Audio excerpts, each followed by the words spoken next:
katika comedian ambaye ana haters wengi sana ni Clayton Msosa. Is it true? I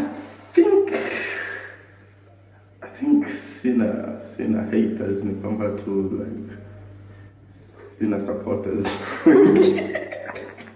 Tuishie hapo, thank you sana. Sawa, niko na Clayton Msosa. Amekuja hapa Mega FM kwa ajili ya kuja kuua watu pia. Sasa nataka kitu kimoja uniambie. Hivi kuna comedian yoyote ambaye amewahi kufanya show international? Ndio. Kama wewe. Achana na watu ambao wamefanya. Umefanya na wengine wamefanya lakini wamefanya kwa wingi kama wewe. Well, I think mimi the only comedian ambaye nimefanya shows nyingi zaidi ndani ya muda mchache. Naweza nikasifanya nchi nyingi lakini bado nimefanya shows nyingi sana za nje kuliko comedians wengi wa Bongo.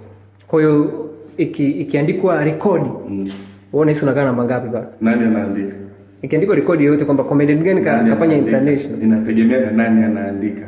Kwa sababu kuna watu waliandika kwamba waliposti ya mtu alifanya show mwaka 2019 akasema ndo comedian pekee anafanya show ya kimataifa. Wakati huo mimi tayari nimeshaanza tour. So inategemea na nani anaandika rekodi. Akiandika rekodi mtu ambaye ni a real comedy personnel atani rank pale number 1. Yeah. Lakini tofauti na hapo? Tofauti na hapo hakuna mtu anaweza. Lakini unasema kwamba